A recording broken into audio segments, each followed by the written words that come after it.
Iowa State is coming off of one of the best seasons in program history, and with the top 4 scorers all returning, the Cyclones are going to be even better.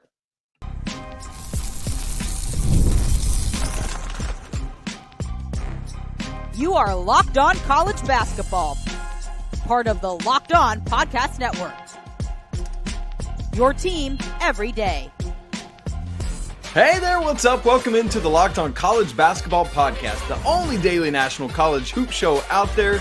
We are your hosts. This is Andy Patton. My name is Isaac Shade, and it is an absolute joy to be with you on this Monday as we are now exactly, Andy, 8 weeks away from the tip-off of the college basketball season. You're joining us at the place to get your college basketball content every single day. It's part of the Locked On Podcast Network. We want to thank you for making us your first listen or watch and remind you that every episode is available ad-free on Amazon Music. Also, a special shout out goes out to all you everydayers joining us and all the members of the Locked On College Basketball Discord. Come on in, y'all. This episode is brought to you by 5 Hour Energy. Go to 5hourenergy.com and use promo code LOCKEDONCFB to receive 20% off your order. Andy, we continue today our team previews ahead of the 24-25 season. Already, we've knocked out Kansas and Kentucky and Gonzaga and Alabama, and today we return to the Big 12 in the Iowa State Cyclones. We're talking biggest storylines. We're talking starter predictions, postseason predictions, all sorts of stuff about TJ Otzelberger's team. Andy, let me just run us through a little bit of what happened last season, and then I will pass the ball to you as Tamin Lipsey would to Keshon Gilbert. You see what I did there? It was beautiful and brilliant. Last season, the Cyclones were 29-8 overall, 13-5 in the Big 12, second in the Big 12, 2 behind Houston, 2 ahead of Baylor and Texas Tech. Y'all, seriously, Iowa State was second in the Big 12 last year. Just remember that. Won the Big 12, beating Kansas State, Baylor, and then obliterated Houston in the championship. 8th at KenPom, 6th in the net, 5th at Torvik, 9th at Evan Mia. They were number 1 in the nation defensively at KenPom, 2nd at Torvik. They were 8 in the final AP poll, which the AP poll now is putting out a final poll after the season is over. They got a 2 seed in the NCAA tournament, beat South Dakota State, Wazoo, and then lost by just 3 to Illinois after trailing by 10 at halftime. Andy Patton, you talk about all that lines up, and my goodness, this is year 4 of the TJ Otzelberger era. And this dude has been growing this program like crazy. One of the most kind of prolific, quick turnarounds at a power conference team that we've seen really in a while. I mean, and I think we've seen kind of 1-year turnarounds, especially lately, but Otzelberger took over kind of just before the transfer portal era really got going. And I think that merits a little bit more consideration too. Like it's easier now to turn a program all the way around in year 1 or in a 2-year period of time, like we're kind of expecting, at St. John's. Like they were better last year than they've been previously, but we're expecting them to be even better this year. But Otzelberger did it pretty much right away. For a program that was like really in the dumps. I mean, I think in order to kind of quantify how impressive Otzelberger's turnaround is, you have to know how disastrous this program was prior to him being there. And outside of a couple great years of Tyrese Halliburton, which included a half season because of an injury, this team was a non-factor in the Big 12. I mean, they won 12 games in that 2019-20 season. And then in 2020-21, they won just 2 games. That's it.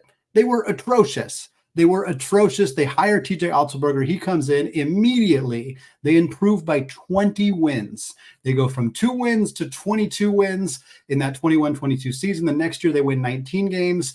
Then the next year, which was last season, they went 29 wins, second most in program history. They've made the NCAA tournament all 3 years that Otzelberger has taken over.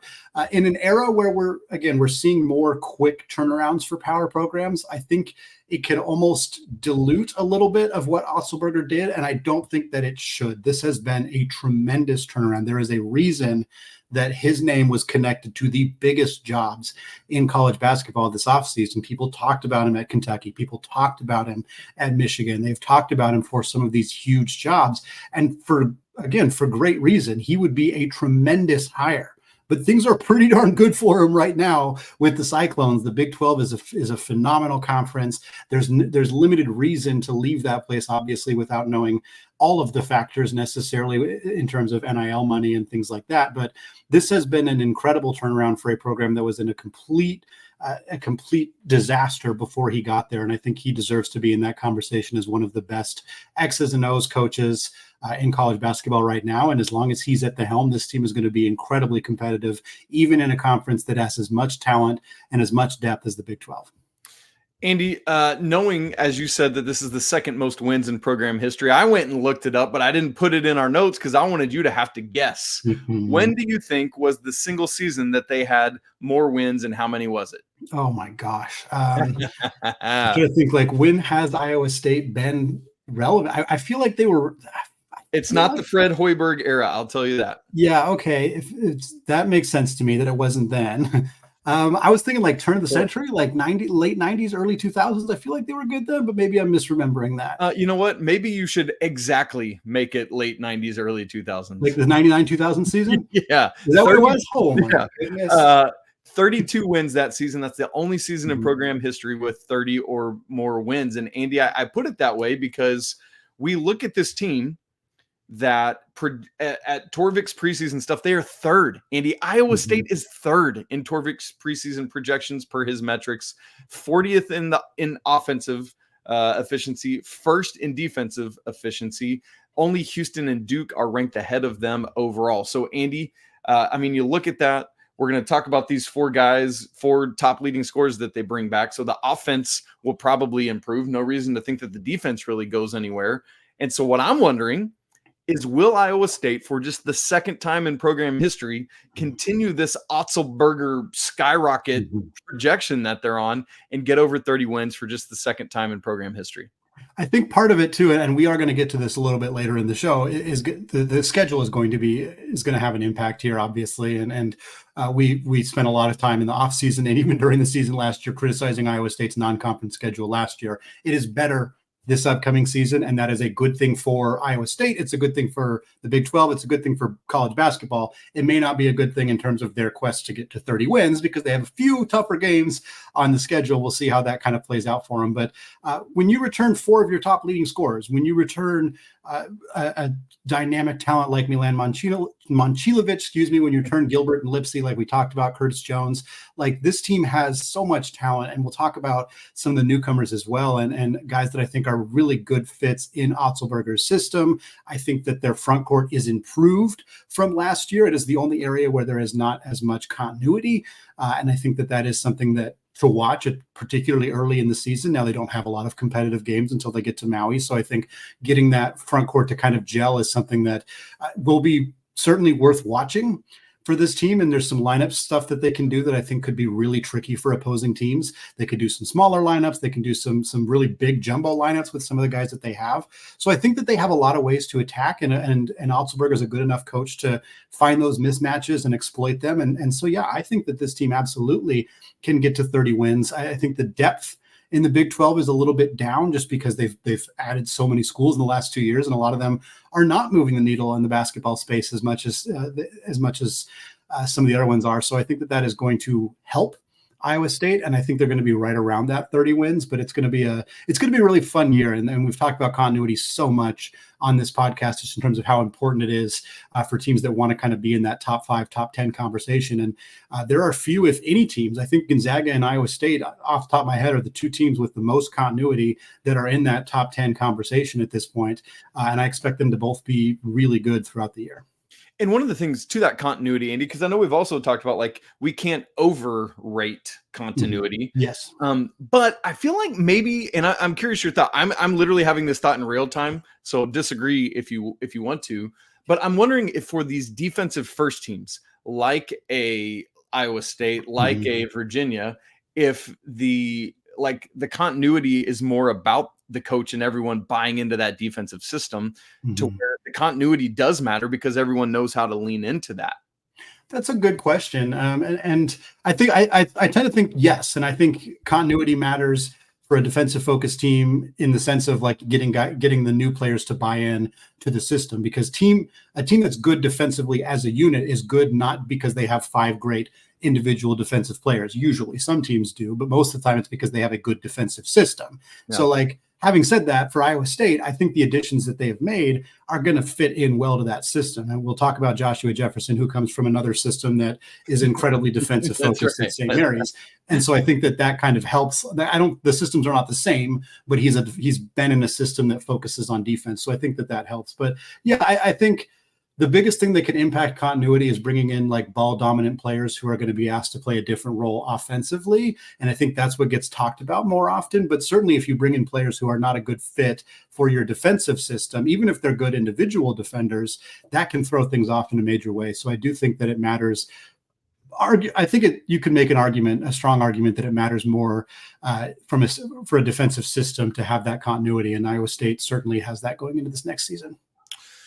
Yeah, I mean, that'll be a very interesting thing to watch, Andy. I'm really curious to see, particularly in the front court, because we know, similar to some other teams that we'll talk about this offseason, the backcourt is where things are really stable for Iowa State. And Andy, as we get into talking about personnel in the next segment, I'm thinking we should probably talk about some of the, is this the best backcourt in the Big 12 conversations? Do we have an All-American in this backcourt conversation? I'm guessing we can probably get into that with our personnel conversation. Right. And I think, too, a big part of it is this team is returning their 4 leading scorers, but they're only actually returning 3 starters. So is Curtis Jones going to fill out one of those spots in the starting lineup? Are they going to start 2 newcomers in that lineup? How is that going to look? What is the depth going to look like for TJ Otzelberger? We're going to talk about all of that in just a second. But first, folks, let's talk about today's sponsor, 5-Hour Energy. Folks, grab a 5-Hour Energy shot to stay alert and watch all of your favorite games. It helps you get through that third quarter lull, or maybe you stayed up a little too late last night because you wanted to watch all of regulation and you're not giving up when that game goes into overtime. Never. Take a 5-Hour Energy shot the next morning to help you get through the day.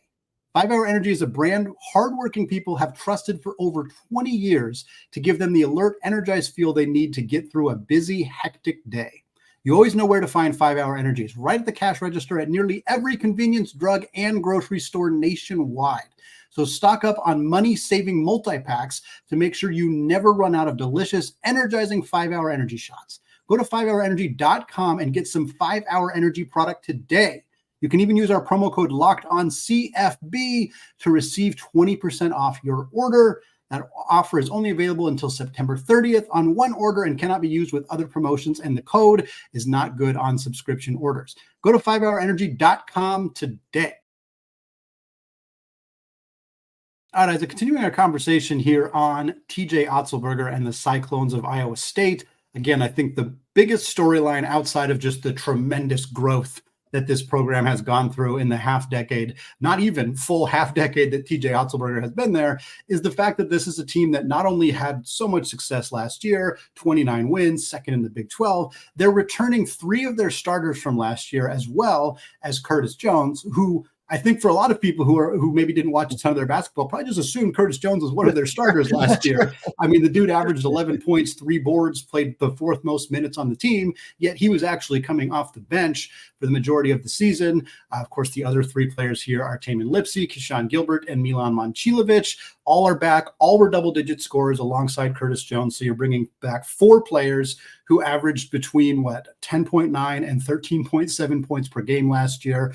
Just a tremendous amount of veteran experience and talent on this roster. Otzelberger's got an embarrassment of riches. I really like some of the additions they've made in the transfer portal as well. We got Deshaun Jackson coming over from Charlotte. He was formerly at Washington State.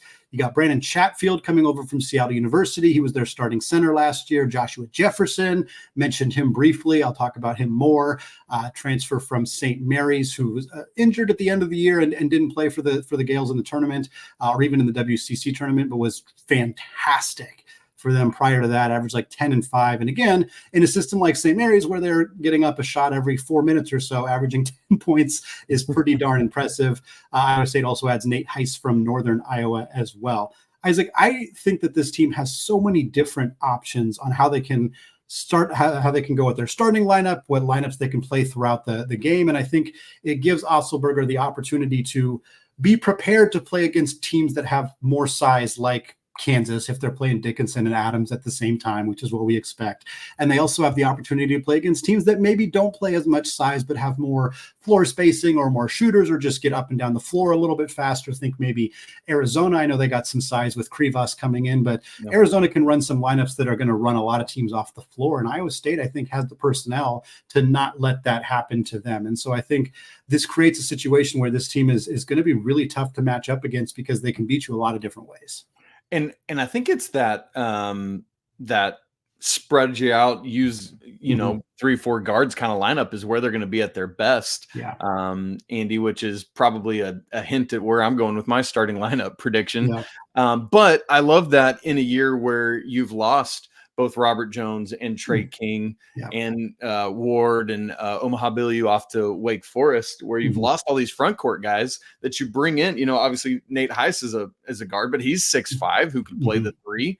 And all the other guys that you had mentioned here that are coming in, all these forwards, that really helps bring that all together.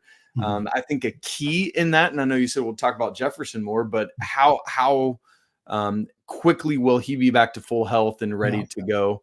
That's a key factor to me, because whether he's in the starting lineup or coming off the bench, I mean, he's going to be top 6 in this rotation. And so you don't want to rush him back if he's not ready, right? Because it infinitely matters more what you're doing during Big 12 play. But all of that, I love that capability where teams are flexible to roll out a multitude of roster things of lineups and how they approach it. And ultimately that's just going to be up to Otz and his staff to determine where are we most style proof, right? Like what's our best lineup that can do whatever it needs to do regardless of who we're playing against. That's what I'm really curious to see what happens. And Andy, I think the biggest strength is in the 2 returning players in the backcourt, last year's 2 leading scorers, Gilbert and Lipsey. And, Andy, one of my big wonderings with this team, I think one of those 2 is your best player. Although Momcilovic, he was playing like an absolute dude down the stretch last year. So I expect him to have a big sophomore pop. That said, it's still Gilbert or Lipsey. Who do you think is the best player on this team, Andy? Oh, that's a really good question. I would probably lean Gilbert. He's averaged a little bit more points per game last year, was basically the same in rebounds and assists. 3-point percentage was a little bit lower, similar attempts. I don't know. It's very close between him and Lipsey. Lipsey was arguably a better defensive player. They're both very good. Lipsey had more steals, which is not the only way to quantify defense, but it was a relevant factor. I'm not unwilling to say Momcilovic either. Like, I think you're probably right that it's one of those 2 guys, but if you told me, hey, at the end of the year, statistically, Momcilovic is going to be their best player, that's not going to shock me. And that's not going to be an indication to me like, oh, wow, that must mean that Gilbert and Lipsey struggled. No, I don't think that that's what it would mean at all. He's somebody who could absolutely break out. 36% from 3 last year, but was better than that down the stretch. He's a guy who I think could really, he's not the, he's more of a 3-4 hybrid. He's not really a guard necessarily. I know you and I have slightly different starting lineups, and part of the difference is how we, what position we kind of have him starting for this team. But the 3 of them combined is really going to be tough for teams in the Big 12. And I think there's a real argument, especially if you're considering Momcilovic as a guard, or certainly Curtis Jones, who's 6'5", so he's definitely a guard. Looking at this guard room in its totality, like, I'd put it up against any team in the Big 12. I think Kansas's guard room is probably better. I think that's the only one that I would say, yes, they are ahead of Iowa State's, but even then it's close. And Iowa State, I don't think there's some great other backcourts in the Big 12, but I think I'd take Iowa State's above anybody else's. This room is really good. I was looking at that earlier, Andy. I actually would take Iowa State over Kansas as my take that, Jayhawks. Yes. I do think for me, this is the best backcourt in the conference. And part of it, Andy, is our inability to fully distinguish between Gilbert and Lipsey, because their capabilities are both so similar. They both averaged in the 4 range for rebounds and assists last year. They both averaged in the 2 range for steals per game last year. They're both in the mid to upper 30s in 3-point shot. I mean, their games are so similar, and that just makes scouting so difficult. And then, like, let's just put some numbers on the Momcilovic, like in a single game setting, that drubbing of Houston in the Big 12 championship game. Momcilovic is the game's leading scorer, 18 points, 4 of 8 from 3. But then you got Lipsey handing out 6 assists, 4 rebounds, 4 steals, Andy, and dropping in 9 points. Gilbert has 16 points. I mean, it's just good grief. Like, it really is going to be hard to differentiate. And I think that's a massive part of what makes them both unpredictable and hard to prepare for. And that is great news for TJ Otzelberger. That said, Andy, we've hinted around at it a little bit. Let's give the good people our projected starting lineups. Yeah. So obviously Lipsey and Gilbert and Momcilovic, all starters, no debate. They all started last year. There's no reason those guys won't start this year. I have Deshaun Jackson, the transfer from Charlotte via Washington State, coming in as the starting 5. He's 6'10". He's got the size. He's got the rebounding, the physicality to be a big in the Big 12. He's had some injury stuff, so that's something to keep an eye on with him. But if he's fully healthy, I think over the other bigs that they brought in, he's definitely your clear-cut starter there. And then for that fifth and final spot, I did give it to Joshua Jefferson.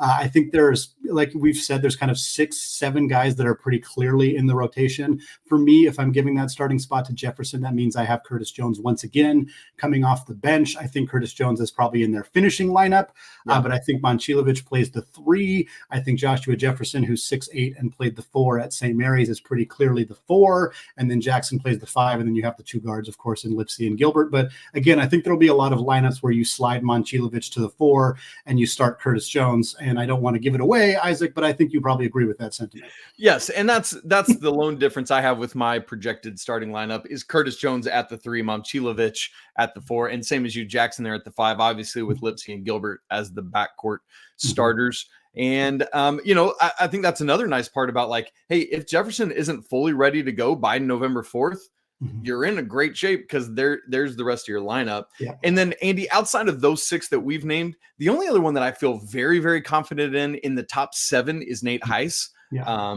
I got to see him play Northern Iowa got to see Northern Iowa play a couple times last year. I was really impressed by him.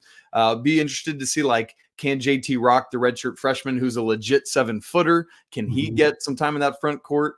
One of the freshmen, I'm not even going to try to say his last name, but some possibilities there. But Titus, I think. Be my guess there. Good. Perfect. Thank you. Yep. But I do feel pretty strong about that top 7. And so we'll see, but should be another great personnel grouping here for Iowa State. I'll just mention quickly too. I think JT Rock is going to compete for that backup center spot, but Brandon Chatfield was good at Seattle U. Seattle U is a team that whenever I get an opportunity to talk about Seattle U, I'm going to take it. It's my other alma mater for those who do not know.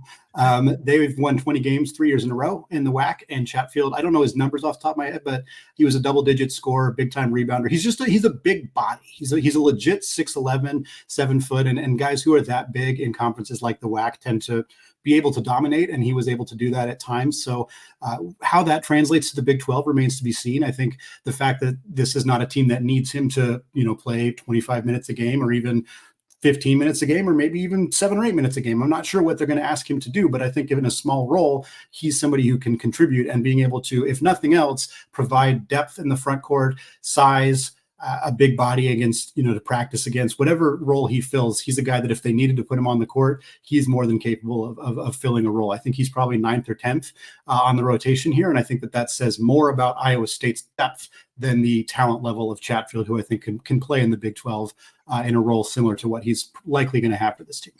I also like the fact that in his name, Brandon, there's a T. Never in my life have I seen Brandon.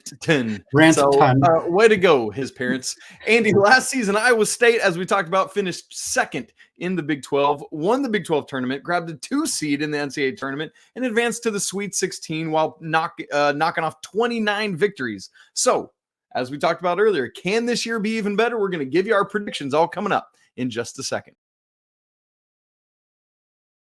Right after I tell you about Ibotta. And as we're getting into the football season, that means it's also tailgating time. This weekend was the first for the NFL.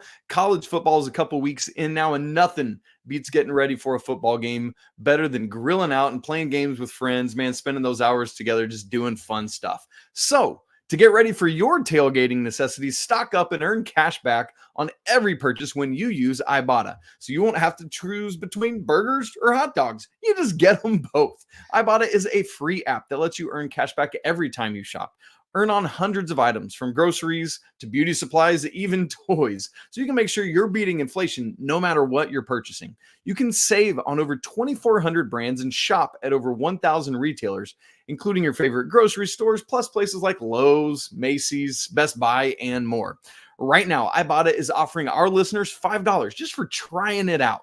Use the code LOCKEDONCOLLEGE when you register to do so. Just go to the App Store or Google Play Store and download the free Ibotta app to start earning cash back, and use code LOCKEDONCOLLEGE. Again, that's IBOTTA in the Google Play or App Store, and use code LOCKEDONCOLLEGE. 31 games in the regular season. Andy, there's 20 games in the Big 12 schedule. That means that Iowa State has 11 in their non-con. We are going to ignore their 6 bye games because, Andy, they are all against teams that they are favored by more than 20 points against per Torvik. 5 of those 6, oh, by the way, they're favored by 28 points or more. So there we go. As you said, Andy, they're going to try to do what they did last year and kind of game the net system by winning those games by like 40. Outside of that, there are 5 non-con games that are worth talking about. They going to be in Maui, and it is a loaded field. Maybe not quite as top-heavy as last season, but boy, that was historic. This year is right there with it. This field is made up of Iowa State, along with, on their side of the bracket, Dayton, Auburn, and North Carolina. And then on the other side of the bracket, UConn, Memphis, Colorado, and Michigan State. They have the best first-round game of Maui. It's against Auburn, and then they'll either play North Carolina or Dayton after that. And then those other 4 teams, hopefully for their schedule's sake, they will get UConn after that. That's the thing about these MTEs. The path determines just how strong your non-con is. So they're probably hoping like Auburn, North Carolina, UConn is best probably from a net standpoint. And then, Andy, the other 2 big games of consequence in the non-con are hosting Marquette on Wednesday, December 4th in the Big 12 Big East battle, and traveling to Iowa on Thursday, December 12th. By the way, I forgot to say, but Maui is the Monday to Wednesday of Thanksgiving week. Andy, so that's the big hits of non-con. What do you make of those 5 games? Yeah, it's a really great 5-game stretch. And I said we've kind of poked fun at Iowa State and TCU and some other Big 12 teams in the past for their non-conference scheduling. And certainly this schedule has there's not really any mid-level games. And I will not jump on my soapbox about this. I've done it plenty of times on this show and on Locked On Zags. I think there's this huge subset of good mid-major teams that just get absolutely hosed. Yes, that's a good way to put it. A PG way to put what I wanted to say, because nobody wants to play them. And I'm not, this isn't Iowa State's fault. I don't want to pick on them necessarily, but yeah, they have a bunch of teams that they're going to beat by probably 40, and then some really good games. And they are reliant on things going their way in Maui. And the game against Auburn is going to be fantastic. And if they draw Auburn, Carolina, and UConn, or even Auburn, Carolina, and Michigan State, they're going to be in pretty good shape. If they draw Auburn, Dayton, Colorado, that's not great. But if that's their draw, it probably means things didn't go well for them in Maui anyway, which they have bigger things to worry about if that's the situation. So, yeah, it's a good schedule. Iowa, I don't think that's going to help them a ton. I'm not super high on the Hawkeyes coming into this year, but it's a game you expect to see on their calendar every single year. And yeah, and the Hawkeyes need some revenge for what happened on the football field this weekend. Yes, that's right. Yeah, that was a bit of an upset there. So we'll see if Iowa can get them back, as it would certainly be an upset if Iowa were to beat Iowa State, even if they're hosting that game. I like this schedule better than last year's. I understand why they scheduled it the way that they did. I understand why the Big 12 is doing this. Doesn't mean that I like it necessarily, but I do get why it is happening this way. And it's a non-conference schedule that reasonably, I think it's you could expect them to go as high as 9-2. You could expect them to go 10-1. I think kind of depends on how you feel about Marquette in particular. I'm maybe not as high on Marquette with the losses that they endured over the offseason. I'm sure we'll get to Marquette at some point in the next 8 weeks and kind of talk about them.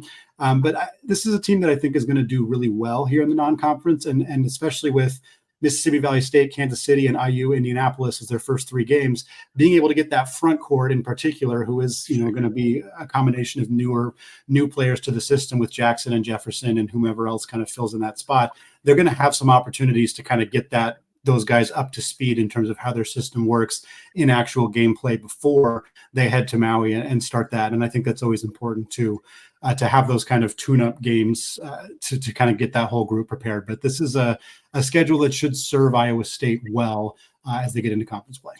With 16 teams in the Big 12, that means it's not true home and home, which we always wish it would be, but there are 5 teams that you play home only, 5 teams away only, and 5 teams that you play home and away. Home only, Baylor, BYU, Cincinnati, TCU, Utah. I think Baylor, BYU, Cincinnati are the toughest games out of that. Quintet. Away only is Arizona State, Houston, Oklahoma State, Texas Tech, West Virginia. I would tab favorable for them, by the way. That away schedule is pretty favorable. Houston obviously is tough, and then probably Texas Tech is the next most difficult game, and so that is very helpful to them. Home and away is Arizona; those will both be tough.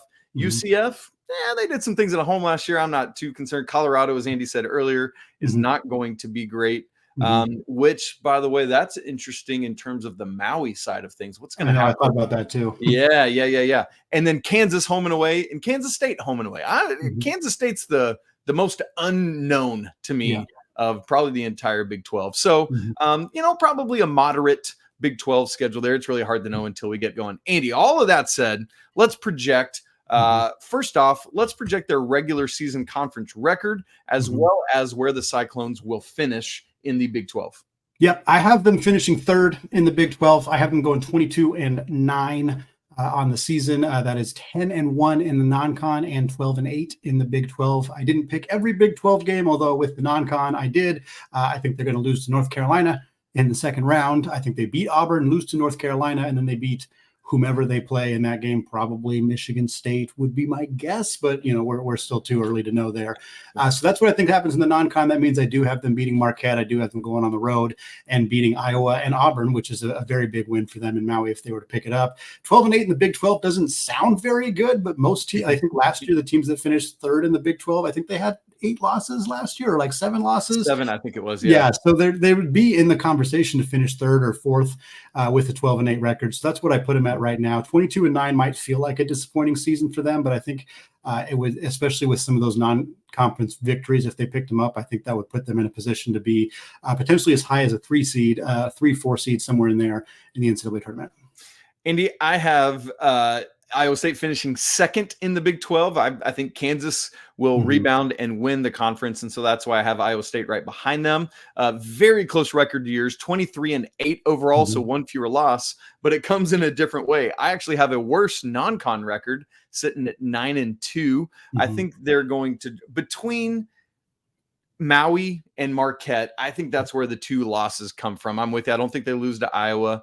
And I think it's some combination of those. And then I have a slightly better Big 12 record, 14-6, which, as you said, is plenty good enough because of the Big 12 to finish 2nd in the conference. Andy, let's wrap this bad boy up with our NCAA tournament projections for TJ Otzelberger's Cyclones. Yeah, I have them as a 3 seed. Again, if I'm 22-9, 3 seed feels about right, depending on how, of course, other teams do. But in the Big 12, I think that kind of record would get you in that conversation. I have them go to the Sweet 16. I think they could certainly advance farther than that. Obviously, the matchups are dependent and things of that nature. But I think this is a team capable, talent-wise, of being an Elite 8 team. Heck, I think they're capable of being a Final Four team. They have the talent, they have the continuity, they have the experience, all that good stuff. But I'm projecting them right now as a 3 seed who bows out in the Sweet 16, which would be a bit of a disappointing season, I think, for the Cyclones, although certainly with the track record of Otzelberger, it's not going to be anything worth panicking over because I think they'll be right back in it the following year after that.